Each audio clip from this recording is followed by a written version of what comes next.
కాకినాడ జిల్లా పిఠాపురం నియోజకవర్గంలో Joseph alias ప్రశ్న రావణ్ అరెస్టు ఉదంతం తీవ్ర చర్చాంశనీయంగా మారింది. ఈ నేపథ్యంలో విశ్వ హైందవ పరిషత్ నాయకులు వెంకటేశ్వరరావు, సురేంద్ర దత్తాలు మాట్లాడుతూ దేశ సమగ్రతకు, సామాజిక సామరస్యానికి భంగం కలిగించే వ్యక్తులపై కఠినంగా వ్యవహరించాలన్నారు.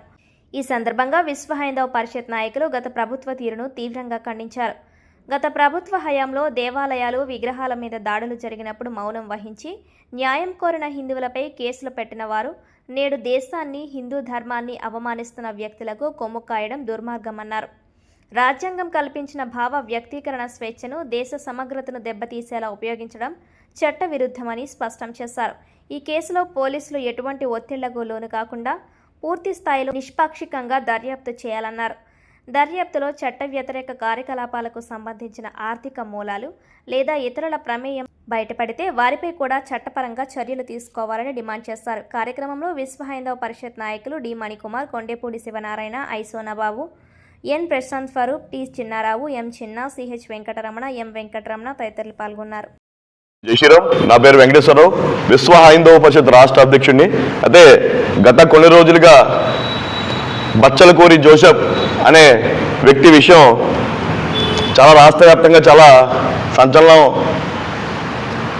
జరుగుతుంది. దీనిపై మాట్లాడడానికి హిందూ సంఘాలుగా మేమందరం కూడా ఈరోజు పిఠాపురంలో ఈ యొక్క ప్రెస్ మీట్ ఏర్పాటు చేయడం జరిగింది.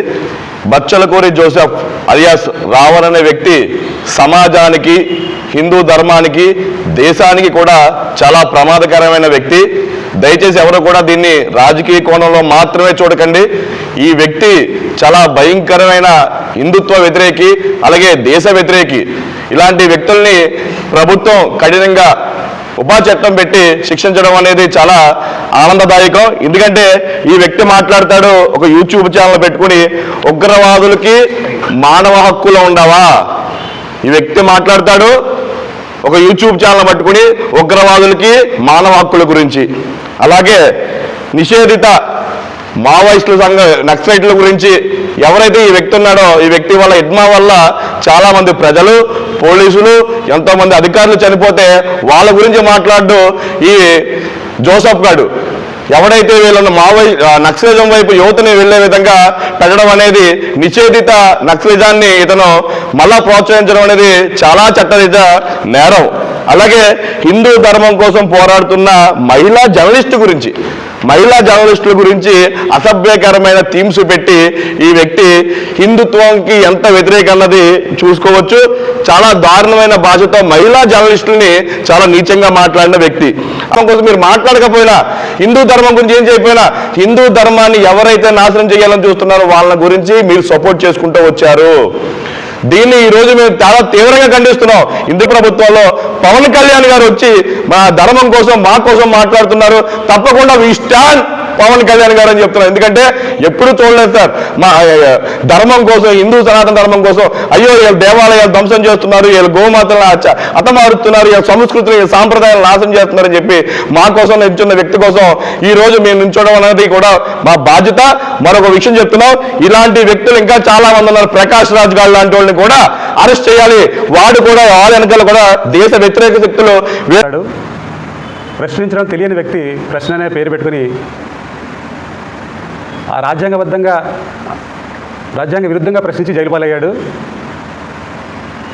మొదటగా భారతదేశంలో ఉంటూ